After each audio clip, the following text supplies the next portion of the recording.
Hello my dear student, कैसे आप सब लोग। स्वागत है आपका अपने चैनल संतोष दांगी इंग्लिश पर। आज के इस वीडियो लेक्चर में हम बात करने वाले हैं कक्षा 10वीं की जो परीक्षा आपकी होने जा रही है प्रैक्टिस पेपर, उसका संपूर्ण सॉल्यूशन आज के इस वीडियो में मैं आपको दूंगा। ठीक है, तो बच्चों यहाँ पर हम देखते हैं कि यहाँ पर आपका संस्कृत का पेपर का सॉल्यूशन, सेट ए का सॉल्यूशन, यानी कि संपूर्ण 100% सॉल्यूशन आपको मैं बता रहा हूँ। ठीक है, 75 नंबर का आपका पेपर रहेगा और ये 75 नंबर आपकी यानी कि 8 तारीख से तो 13 तारीख के बीच में आपको पेपर कंप्लीट करने के बाद में स्कूल में कॉपी सबमिट करना है। तो यहाँ पर इस वीडियो में आपको 75 में से 75 नंबर्स मिलेगा, आपको एक भी नंबर इधर उधर से आपको देखने की आवश्यकता नहीं लगेगी।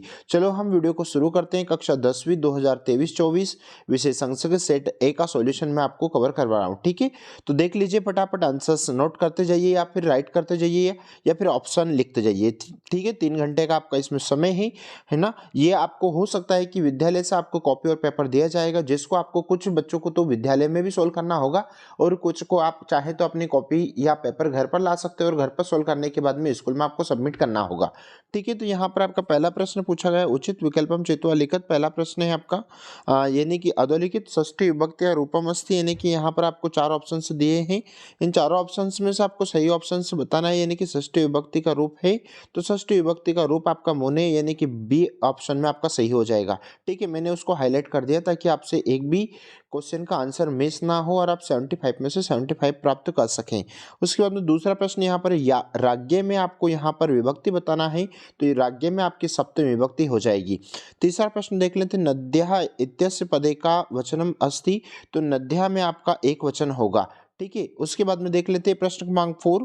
तो प्रश्न क्रमांक 4 आपका यहाँ पर पूछा, यानी कि वयम शब्द रूपस्य मूल शब्द अस्ति, तो वयम शब्द का जो मूल शब्द है अस्मत् शब्द है। ठीक है, अगर आपने अस्मत् और युष्मत् नहीं पढ़ रखा है तो उसे आप बिल्कुल कंप्लीट कर लीजिए, क्योंकि अस्मत् और युष्मत् से काफी बार प्रश्न बनता है।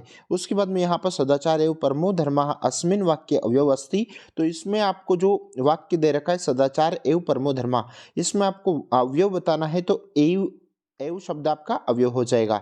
उसके बाद में नंबर 5 6 देखते हैं, अधोलिखितेषु अवयव नास्ति, यानी कि अवयव नहीं है, तो अहम शब्द आपका अवयव नहीं है क्योंकि ये तो एक धातु है। उसके बाद में प्रश्न क्रमांक 2 देख लेते हैं। प्रश्न क्रमांक 2 में आपका कोष्ठ का चित्वा रिक्त स्थानीय प्रियतः, यानी कि नेस्यसि आपको इत्यस्मिन् पदे वचनम अस्ति, तो नेस्यसि में आपका एक वचन है, मध्यम पुरुष एक वचन। ठीक है, नेस्यसि नेष्यतः नेष्यत, तो एक वचन आपका पहला सही हो जाएगा। दूसरे में प धातु लिट लकार प्रथम पुरुष एक वचन में रूप चलता है, पाश्यति पाश्यतः पाश्यन्ति।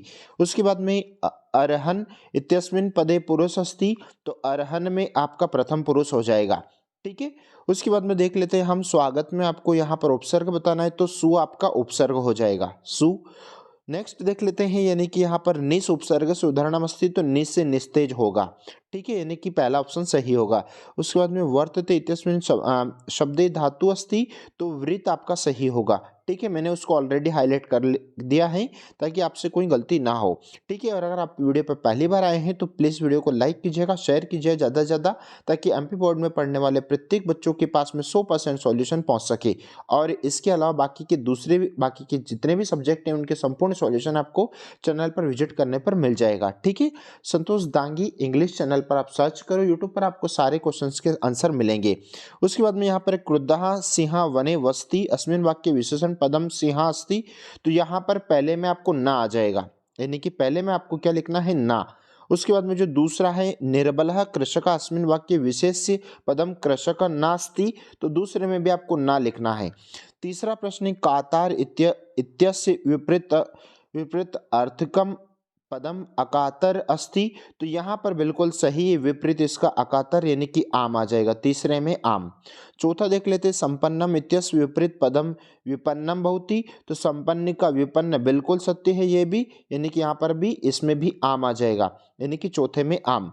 पांचवा आपका शिव इत्यस्य पर्याय पदम शक्र अपि अस्ति, तो यहाँ पर आपके पांचवें में ना आ जाएगा। ठीक है, उसके बाद में ना आ जाएगा। और अग्नि पदस्य पदम समानार्थी पावक, तो बिल्कुल आम आ जाएगा, यानी कि एक बार फिर से पहले और दूसरे में आपको ना लगाना है, तीसरे और चौथे में आम लगाना है, और पांचवें में आपको ना लगाना है और छठे में आपको आम लगाना है। ठीक है, आइए जान लेते हैं अगला प्रश्न क्रमांक 4। तो प्रश्न क्रमांक 4 आपका यहाँ पर नवभालिका में आपको समास बताना है, तो मैंने उसके सामने ऑप्शन से डाल दिए, यानी कि आप चाहें तो पहले का खा हो जाएगा, यानी कि कर्मधारय समास। नवभालिका में कर्मधारय समास होगा। उसके बाद में जो दूसरा देख लीजिए, यहाँ पर आपका दूसरा यानी कि द्वंद्व समास का जो उदाहरण है वो ग ऑप्शन यानी कि पितरो आपका द्वंद्व समास का है। तीसरे में आपका शरण प्राप्तः, तो का ऑप्शन से आपका सही होगा। चौथे में मनोरथः, तो मना धन रतः आपकी जो संधि होगी वो विसर्ग संधि हो जाएगी। ठीक है। उमेश में आपको बताना है, तो उमा प्लस एश ईशः। ठीक है, आपके अच्छा ऑप्शन से सही होगा। मैंने उसके सामने यहाँ पर ये डाल दिया है, आप ये भी देख सकते हैं, या स्क्रीनशॉट ले लीजिए जल्दी से ही। उसके बाद में बच्चों यहाँ पर देख लो प्रश्न क्रमांक 5 आपके सामने डिस्प्ले पर। प्रश्न क्रमांक 5 के एक पदेन उत्तरम लिखतः आपने को बताना है अहम कस्मै जीवनम काम्ये। ठीक है, तो हमारा जो जीवन किसके समान है ना, तो हमारा जो अहम कस्मै जीवनम काम्ये है ना, हम जीवन में किससे कामना करते हैं, तो यहाँ पर आपका जो सही उत्तर हो जाएगा, यानी कस्मै के स्थान पर आपको मानवय लिखना है। ठीक है, आप जैसा मैंने आंसर लिखा, अगर आप ऐसा भी ऑप्शन डालकर लगा लिख देते हैं तो आपको बिल्कुल पूरे यहाँ पर 6 में से 6 नंबर मिलेंगे। उसके बाद में गुणी किमवती है ना, तो गुणम है ना, उसके बाद में गुणम में हलंत लगा लेना आप। ठीक है, उसके बाद में तीसरा है का पिपासितः भ्रियते, तो चातकः, का के स्थान पर चातक चातकः। चौथा में आ प्लस दा प्लस ल्यप प्रत्यय हो जाएगा। ठीक है, तो ल्यप में आप हलंत लगाइएगा। और उसके बाद में वर्तमानः, तो वर्तमान में आपका सानच प्रत्यय हो जाएगा। कौन सा सानच, अजा है ना, तो ये अजा टाप प्रत्यय, अगर जैसे ही आ की मात्रा लगती है टाप प्रत्यय बन जाता है। तो ये आपके सारे आंसर। ठीक है, आप फटाफट यहाँ से नोट कर लीजिए या फिर स्क्रीनशॉट ले लो। उसके बाद में यहाँ पर प्रश्न क्रमांक 6 है। प्रश्न क्रमांक 6 आप यहाँ पर पूछा गया है कि ये जो रिक्त स्थान है इसकी पूर्ति करना है। तो पहले में आपका यथा संयम हो जाएगा, दूसरे में आपका पाद ध्वनि न, तीसरा विद्या, चौथा आपका व्यवसाय, पांचवा आरसी और छठे में आपका चपेटिया। ठीक है, ये मैंने यहाँ पर आपको लिख दिया ताकि एक भी गलती ना हो। उसके बाद में यहाँ पर प्रश्न क्रमांक 7 में यहाँ पर कोई एनी 2 क्वेश्चंस करना था, तो मैंने किसने क्या कहा ये पाठ के अनुसार हमें बताना होता है। जनाभ्यम तस्य नामधेयम, तो यहाँ पहले में आपको इस प्रकार से उत्तर देना है, यानी कि कुश ने राम से कहा था, तो कुश और राम, कुशः और रामम आपको इस प्रकार से लिखना है। अहम वनराज किम ना भयम ना जानियत, भाई मैं वनराज हूँ, में से कोई आपको डर नहीं लगता है, तो ये सिंहा ने वानर से कहा था। तो कोई 2 प्रश्न के उत्तर आपको बताने थे, दोनों के उत्तर मैंने यहाँ पर दे दिए हैं। उसके बाद में प्रश्न क्रमांक 8 यहाँ पर आया था आपका अहम चंद्र पश्यामी का कर्मवाच्य बनेगा, तो अहम आपका प्रथमा विभक्ति, तो अहम का तृतीय हो जाएगा, यानी कि मया हो जाएगा। और चंद्र आपका वैसा ही रहेगा, जो दृश्य धातु इसकी मैन है जो कि पश्यामी में चलती है, तो यहाँ पर आपका दृश्यते हो जाएगा, यानी कि मया चंद्रः दृश्यते, ये आपका एकदम सही कर्मधारय होगा। ठीक है, सॉरी कर्मवाच्य होगा। उसके बाद में दूसरा प्रश्न पशुनः उदारित अर्थ ग्रहते, आपका कर्तवाच्य में बदलना है, ये कर्मवाच्य में है, तो पशुनः की ये तृतीय विभक्ति है पहला आपका, यानी कि तृतीया से आपको प्रथमा पर जाना है क्योंकि आप कर्तवाच्य में बदल रहे हैं, तो पशु इसका प्रथमा विभक्ति हो जाएगा। और उदारित अर्थ ग्रहति, और इस कर्ता के अनुसार ही हमारी क्रिया संपन्न होगी। ठीक है, उसके बाद में बच्चों यहाँ पर देख लेते हैं अगला प्रश्न। और एक और बात है, अगर शुद्ध और अशुद्ध में अगर आपको अभी भी कोई समस्या आ रही है तो गूगल पर आप सर्च कीजिए। ठीक है, अशुद्ध और शुद्ध वाक्य को संस्कृत में कैसे करें, तो वहाँ पर भी मेरे वीडियो डले हैं, आप वहाँ से भी इनको अच्छे से आराम से समझ सकते हैं। मैंने यहाँ पर इस प्रकार के अशुद्ध और शुद्ध वाले क्वेश्चंस के वीडियो बनाकर वहाँ पर डाल रखे हैं। ठीक है, उसके बाद में यहाँ देख लीजिए। और बच्चों एक बार और मैं कहूँगा कि लास्ट ईयर 2023 में जिन बच्चों ने हमारे द्वारा या हमारे इस प्रश्न पत्र को संपूर्ण हल किया था है ना, वो बच्चे की संख्या कम से कम यहाँ पर 8 लाख या 8.5 लाख से अधिक बच्चों ने हमारे इन वीडियो को देखा है। ठीक है, यानी कि संस्कृत प्री बोर्ड 2022 या 23 का अगर आप सर्च करते हैं तो टॉप में हमारा ही वीडियो आपको मिलेगा। आई होप आपको यहाँ पर ये जो प्रश्न पत्र मेरे द्वारा आपको जो सॉल्यूशन दिया जा रहा है ये 100% रियल और 100% सॉल्यूशन है। आप यहाँ पर इससे आपको एक भी प्रश्न इधर उधर नहीं होगा। उसके बाद बच्चों यहाँ पर देख लेते हैं प्रश्न क्रमांक 9 आपके सामने डिस्प्ले पर। प्रश्न क्रमांक 9 है जो है, यानी कि प्रश्न क्रमांक 9 में आपको क्या करना था, यानी कि प्रश्न निर्माण कुरुता करना है, यानी कि प्रश्न का निर्माण करना है। तो धेनुनाम जो अंडरलाइन किया है उसके स्थान पर आपको कासाम लिखना है। ठीक है, कासाम में आप हलंत लगाइएगा। मैं चाहता हूं कि आपसे हलंत की भी गलती ना हो। ठीक है, उसके बाद में बच्चों यहाँ पर अगला प्रश्न देख लेते हैं, यानी कि इसी में न्यायाधीश बंकिम चंद्र आसित न्यायाधीश बंकिम चंद्र था, तो का यानी कि कौन था, तो यहाँ पर आपको दूसरे में बंकिम चंद्र के स्थान पर का लिखना है। तो यहाँ पर भी आपको 2 प्रश्न करना था, इसलिए मैंने 2 ही सॉल्व किए हैं। उसके बाद में प्रश्न क्रमांक यहाँ पर 10 देख लेते हैं। प्रश्न क्रमांक 10 यहाँ पर 2 करना था, बट मैंने तीनों कर दिया है। अशुद्ध को शुद्ध करना, एक बार फिर मैं बोल रहा हूँ, आप गूगल पर जाइएगा और वहाँ पर अशुद्ध वाक्य को शुद्ध कैसे करते हैं संस्कृत में, अगर आप ऐसा लिखते हैं बोलते हैं तो वहाँ पर आपको हमारा संतोष दांगी इंग्लिश चैनल मिल जाएगा, आप वहाँ से भी आराम से समझ सकते हैं। श्री गुरु नमः, इसका आपको शुद्ध रूप करना है तो श्री गुरुवे नमः, ठीक है, श्री गुरुवे नमः इसकी चतुर्थी हो जाएगी इसमें, क्योंकि हमेशा जब भी किसी भी वाक्य में अगर आपको अंत में नमः आता है तो हमेशा उसमें आपको विभक्ति कौन सी यूज करना है, चतुर्थी विभक्ति यूज करना है, इस बात को भी आप ध्यान रखो। उसके बाद में मम दुग्धम रोचते तो महयम, महयम दुग्धम रोचते। उसके बाद में सैनिका अश्विन पद्धति, ठीक है, तो सैनिका अश्विन पद्धति, तो यहाँ पर सैनिक और अश्व दोनों अलग अलग हो गए हैं, इसका मतलब वहां पर जहां पर भी कोई अलग होता है वहां पर उसमें पंचमी विभक्ति लगती है, तो सैनिका अश्वात पद्धति, ठीक है। उसके बाद में बच्चों यहाँ पर देख लेते हैं प्रश्न क्रमांक 11, यानी कि कैशाम विस्फो टेरपी भूकंपो जायते, तो यहाँ पर कैसाम के स्थान पर आपको ये वाला यानी कि ज्वालामुख पर्वतनाम हलंत लगाइएगा इसमें, ठीक है। तो यहाँ पर कैसाम के स्थान पर ज्वालामुख पर्वतनाम विस्फोटेरपी भूकंपो जायते, ये आपका पूरा उत्तर हो जाएगा, ठीक है। यहाँ पर आपको एक एक ही क्वेश्चन का आंसर आपको मिल रहा है। उसके बाद में प्रश्न क्रमांक 12 का मैंने ओआर सोल्व किया है, यानी कि यदि राजा सम्यक ना भवति तदा प्रजा कथम, तो कथम के स्थान पर जलधो अकर्ण धारा, ये वाला वर्ड आपको लिखना है और पूरा उत्तर ऐसे लिखना है, यानी कि पूरा उत्तर क्या बन जाएगा, यदि राजा सम्यक ना भवति तदा प्रजा जलधो, जलधो है ना, यहाँ पर 2 मात्रा लगाइएगा इसमें, ठीक है, जलधो अकर्ण धारा विपलवेत। उसके बाद में देख लेते हैं प्रश्न क्रमांक 13, तो प्रश्न क्रमांक 13 आपके सामने ने कि शोधीय संख्यम केन सह भवति, तो यहाँ पर केन के स्थान पर आपको शोधी भी शब्द यूज करना है, ठीक है, यानी कि शोधीय संख्यम शोधे भी सह भवति, ये आपका पूरा उत्तर होगा, ठीक है, ऐसा। और आपको इस एक वाक्य में पूरा उत्तर ही लिखना है, यहाँ पर एक पद में उत्तर नहीं देना है, ठीक है, क्योंकि यहाँ पर आप जब तक पूरा नहीं लिखेंगे तब तक आपको 2 अंक नहीं मिलेगा, क्योंकि 2 अंक अगर मिल रहे हैं तो उतना आपको लिखना भी पड़ेगा। फिर उसके बाद में प्रश्न क्रमांक 14, लोके महतो भयात कहा मुच्यते, तो यहाँ पर का के स्थान पर बुद्धिमान, यानी कि का के स्थान पर आपको बुद्धिमान शब्द का यूज करना है, ठीक है, बुद्धिमान।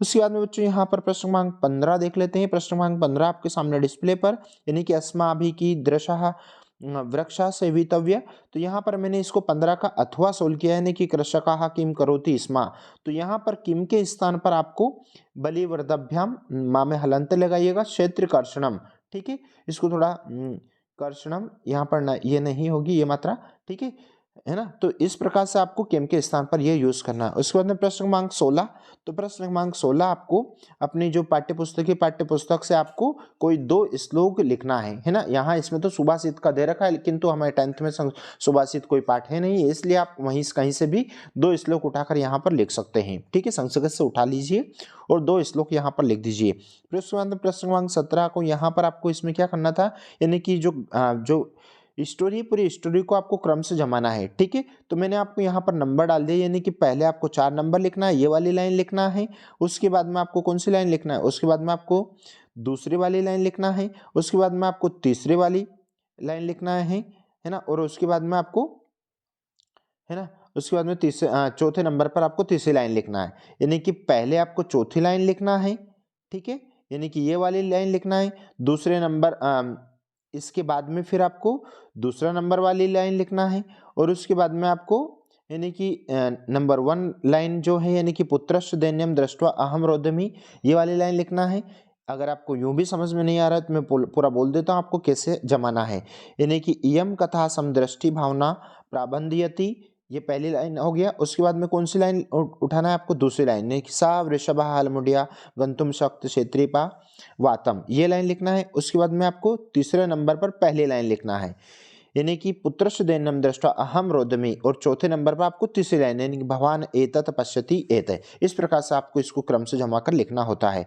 आई होप आपको समझ में आ रहा होगा, अगर आपको समझ में आ रहा है तो प्लीज़ लाइक जरूर बनता है, ठीक है, लाइक करो, ज़्यादा से ज़्यादा दोस्तों मित्रों में शेयर करो, और ये जितने भी सारे एमपी बोर्ड में पढ़ने वाले संस्कृत के छात्र छात्रा हैं उन तक, प्रत्येक बच्चों तक ये वीडियो पहुँचना चाहिए, ताकि उनसे यहाँ पर एक भी प्रश्न का आंसर मिस नहीं हो, ठीक है। देख लेते हैं यहाँ पर प्रश्न क्रमांक 18 आपके सामने डिस्प्ले पर, यानी कि यहाँ पर जो गद्यांश को पढ़ने के बाद में आपको प्रश्नों के उत्तर देना है। तो यहाँ पर मैं आपको फटाफट इनके आंसर्स बता देता हूँ। सर्वेषां जन्नी का, ठीक है, तो सर्वेषां जन्नी प्रकृति माता, है ना, यहाँ पर आप चाहें तो इतना भी लिख सकते हैं, ठीक है, ये आपका नंबर 1 है, ठीक है। उसके बाद में नंबर 2 सर्वे का प्रियः, तो सर्वे का प्रियः तो मोमम, यानी कि यहाँ से तो यहाँ तक आपका दूसरा प्रश्न है ये, ठीक है, ये दूसरे प्रश्न का उत्तर है। तीसरा प्रश्न देख लो, राज्ञः सुखम कस्मिन्, तो राज्ञः, तो आप यहाँ पर बच्चों एक काम कीजिएगा, इसमें आप ये श्लोक लिख दीजिएगा, ये वाला, यानी कि ये आपको प्रश्न क्रमांक 3 का उत्तर है, ठीक है, समझ में आ रहा है आपको। यहाँ पर चाहो तो स्क्रीनशॉट ले लो या फिर वीडियो को आप रोक कर पॉज करके भी देख सकते हैं। आगे बढ़े, अगर आपने इसका अथवा भी अगर आप करना चाहें तो अथवा का आंसर्स भी मैं आपको दे देता हूँ, यानी कि प्रश्न क्रमांक 18 का अथवा आपके सामने विचित्रा कहा, तो विचित्रा देवगति, है ना, तो यहाँ पर आप चाहें तो इतना पूरा नहीं लिखना है इसमें, क्योंकि यहाँ पर इसमें 2 आंसर आ रहे हैं, तो यहाँ पर सिर्फ आपको का के स्थान पर देवगति वर्ड यूज करना है, ठीक है, यानी कि पहले का उत्तर है। उसके बाद में तस्मिन गृहे का प्रविष्ट, घर में कौन प्रवेश किया था, तो चोर आया था भैया घर में, ठीक है, यानी कि दूसरे प्रश्न का उत्तर है ये चोरहा, यानी कि का के स्थान पर चोर लिखना है। उसके बाद में तीसरा प्रश्न है चोरहा काम आदाय पलायिता, तो वो मंजूषाम लेकर, यानी कि जो बॉक्स है, संदूक है, उसको लेकर वो पलायन हो गया था, भाग गया था, ठीक है। तो यहाँ पर आपको किसके स्थान पर, यानी कि काम के स्थान पर मंजूषाम शब्द यूज करना है ना, ये आपके प्रश्न क्रमांक 3 का उत्तर है। आई होप आपको समझ में आ रहा होगा। पहले में आपको का के स्थान पर देवगति लिखना है, दूसरे में आपको का के स्थान पर चोर लिखना है, और तीसरे में आपको मंजूषाम लिखना है। आगे बढ़े, प्रश्न क्रमांक 19 आपके सामने है, यानी कि यहाँ पर आपको श्लोक पढ़ने के बाद में उत्तर छांटना है। प्रश्न क्रमांक 19, है ना, तो प्रश्न क्रमांक 19 में आपको बच्चों यहाँ से तो यहाँ तक आपका ये पहला उत्तर है, नंबर 1, ठीक है, इतना आपको पहला उत्तर में लिखना है। उसके बाद जो दूसरा प्रश्न है, यानी कि वाणी निवेशितानी, तो ये आपको यहाँ पर इसमें दूसरी लाइन यूज कर सकते हैं आप, दूसरी लाइन का दूसरा उत्तर, ठीक है। और आपको राजहंस, यानी कि कस्य के स्थान पर राजहंस यूज करना है, यानी कि यहाँ पर ये तीसरे प्रश्न का उत्तर है। स्क्रीनशॉट ले लो या फिर चाहो तो रोक कर वीडियो को देख सकते हो, है ना, तो यहाँ पर या फिर पेपर में आप राइट लगा लीजिए, ठीक है। आगे बढ़े, प्रश्न क्रमांक, अगर आपने इसका अथवा किया है, बहुत फेमस और चर्चित उदाहरण है ये, यानी कि ये श्लोक बार बार आता है, ठीक है, ये वाला उदाहरण आपको नहीं लिखना है, ठीक है, कहाँ पर, जहां पर आपको 2 श्लोक लिखना है वहां पर, ये प्रश्न पत्र में जो आते हैं उनमें से नहीं लिखना है, अलग से लिखना होता है। विचित्रे खलु संसारे किम नास्ति, है ना, यानी कि यहाँ आपका सही उत्तर हो जाएगा, यानी कि किंचित अर्थम, ये आपका पहले प्रश्न का उत्तर है। उसके बाद में दूसरा प्रश्न देख लो, धावने का वीरहा, तो अश्वचेद रहा, ये दूसरे प्रश्न का उत्तर है। यहाँ पर तीसरे प्रश्न है खरहा कुत्र वीरहा, तो भारस्य, भारत जो गधा होता है वो भार ढोने में सक्षम होता है, ठीक है, तो यहाँ पर भारत से आपका उत्तर हो जाएगा कुत्र के स्थान पर भारत से, है ना, तो इसको भी मैं अंडरलाइन कर देता हूँ, ठीक है। तो ये आपके तीनों उत्तर है, जो क्रमांक डले हैं आप इन क्रमांक के अनुसार आंसर लिखते जाइए। आगे बढ़ो, प्रश्न क्रमांक 20 में आपको यहाँ पर, यानी कि प्रश्न क्रमांक 20 आपके सामने डिस्प्ले पर, यहाँ पर भी आपको प्रश्न छाटना है, यानी काका की दृशस्ति, तो आपका सही उत्तर हो जाएगा, यानी कि प्रश्न क्रमांक 20। तो यहाँ पर आपका, यानी कि किमर्थम, यहाँ से आपको लिखना है इतना, है ना, ये इतना आपको लिखना है, ठीक है, यानी कि यहाँ से तो यहाँ तक का आपका पहले प्रश्न का उत्तर है। उसके बाद में पीका कीदृशास्ति, यानी कि पीक जो होती है ना, कौवा जो इसमें कौवा और पीका कबूतर का इसमें बताया गया है ना, कोयल, सॉरी, कौवा और कोयल की कहानी है ये। तो इसमें आपको यहाँ पर ये इतना लिखना है, अलम अलम, यानी कि यहाँ पर आपको कीदृश के स्थान पर अलम अलम शब्द लिखना है, ये आपके दूसरे प्रश्न का उत्तर है। तीसरा प्रश्न है आपका कदा काका पीका पीका, यानी कि कब काक और पीक, यानी कि कौवा और कोयल का परीक्षण होता है, कब पता चलता है, तो ये वसंत के समय, जब वसंत ऋतु आती है तब कोयल कोयल हो जाती है और कौवा कौवा हो जाता है, ठीक है। तो यहाँ पर वसंत समय, यहाँ पर आप चाहें तो इतना आपको उत्तर इसमें लिखना है, प्रश्न क्रमांक 3। प्रश्न क्रमांक 1 का उत्तर ये वाला है, प्रश्न क्रमांक 2 का उत्तर अलम अलम आएगा, और प्रश्न क्रमांक 3 आपका ये रहेगा, ठीक है, ये आपके तीनों उत्तर हो गए।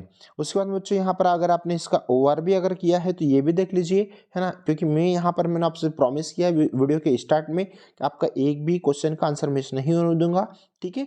तो यहाँ पर प्रश्न क्रमांक इसका OR अगर आपने किया है तो OR का उत्तर देखो, उभौ राजनः, इतना आपको प्रश्न क्रमांक 1 में यूज करना है, ये वाला लाइन आपको यूज करना है। उसके बाद में रामः, ये वाली लाइन आपको यहाँ तक दूसरे उत्तर में यूज करना है, ठीक है। उसके बाद में जो तीसरा प्रश्न है, तो तीसरा प्रश्न में आपको यहाँ से आपको कतः चयम शिलाब्ध्यः सरः, यहाँ से आपको ये वाली लाइन यूज करना है। ये तीसरे प्रश्न का उत्तर है। उसके बाद में जाते हैं प्रश्न क्रमांक 21 पर, अस्य अनुच्छेदस्य कृतं समुचित शीर्षक अस्ति। तो इसका शीर्षक आपको बताना है। तो आपका शीर्षक यत्र संतोषः इसका शीर्षक है, ठीक है। वस्तुतः सुखम, तो संतोष इसका शीर्षक हो गया, यानी कि यहाँ पर आपको इतना सा लिखना है। उसके बाद में कुत्र जना सुखम इच्छन्ति, यानी कि जो दूसरा प्रश्न है संसारे जना, यानी कि संसारे जना जो दूसरा प्रश्न है उसका आंसर मैं बता देता हूँ, आपको अंडरलाइन करके बता देता हूँ। ये आपका दूसरे प्रश्न का उत्तर है, यानी कि नंबर 2 का उत्तर। ये आपका नंबर 1 का उत्तर। वस्तुतः कुत्र सुखम वर्तते, यानी कि संतोष, ये आपका तीसरे का उत्तर भी यही होगा, ठीक है। उसके बाद में चौथा प्रश्न, संसारे का सुखी बहुती, संसार में कौन सुखी है? धनहीनो अपि सुखी बहुती, जिसके पास धन नहीं है वो सुखी है, ठीक है। तो यहाँ पर आपकी 1 2 3 चारों प्रश्नों के उत्तर हैं, ठीक है। अब उसके बाद में यहाँ पर अगला जो प्रश्न है, यानी कि स्वपराचार्य से कृते अवकाशार्थम प्रार्थना पत्रम लिखता। तो इस ये पूरा का पूरा अवकाश चाहें तो आप मेरे चैनल पर जाइएगा और वहाँ पर आपको अवकाश मैंने अलग से डाल रखा है, लेकिन इस वीडियो के अंत में डिस्क्रिप्शन बॉक्स में मैं यहाँ पर आपको लिंक भी डाल दूंगा, वहां से आप देख लीजिएगा, है ना। और लिंक नीचे आपको ये अवकाश वाली लिंक आपको मिल जाएगी, वहां से आप इसको देख सकते हैं। और यहाँ पर आपको ये अवकाश भी मिल जाएगा और संस्कृत भाषा महत्वम का निबंध भी आपको नीचे दोनों के अलग अलग लिंक मिल जाएगी। आप यहाँ से वहाँ जाइएगा और लिंक देखकर वहाँ से ये आंसर से लिख लीजिए। आई होप आपको यहाँ पर बच्चों 100% सॉल्यूशन हमारे द्वारा प्रोवाइड करवाया गया होगा। अगर आपको यहाँ पर पहली बार आपको 100% सॉल्यूशन दिया गया है, 75 में से 75 नंबर आपके आने चाहिए, ठीक है। और एक और बात है, अगर आप चैनल पर पहली बार आए तो प्लीज़ यार वीडियो को लाइक जरूर कीजिएगा, ज़्यादा से ज़्यादा शेयर करो, ठीक है। मिलते हैं नए वीडियो के साथ में, और बाकी के जितने भी सारे एग्जाम्स हैं, बाकी के जितने भी सारे पेपर्स हैं, उनके फुल सॉल्यूशन आपको हमारे चैनल पर मिलेगा, ठीक है। चैनल अगर आप यूट्यूब पर सर्च करना चाहें तो संतोष दांगी DANGI दांगी इंग्लिश, है ना, ये आप लिखिए, आपको सब कुछ मिल जाएगा। मिलते हैं नए वीडियो के साथ में, तब तक के लिए जय Hind, Vande Mataram, thank you so much. आप अपने जितने भी सारे एग्जाम्स हैं, सारे एग्जाम के फुल सॉल्यूशन, क्योंकि ये आपके प्रैक्टिस पेपर्स भले ही हो रहे हैं, हो सकता है कि इन्हीं प्रश्न पत्रों में से आपको वार्षिक परीक्षा में कुछ प्रश्न पत्र देखने को मिल जाए। कक्षा 10वीं 2023-24 संस्कृत का सॉल्यूशन, सेट ए का सॉल्यूशन मैंने आपको दिया है, सेट बी का सॉल्यूशन मैं जल्द भी आपको चैनल पर बताऊंगा, ठीक है। मिलते हैं नए वीडियो के साथ में, तब तक के लिए जय हिंद, take care, thank you so much.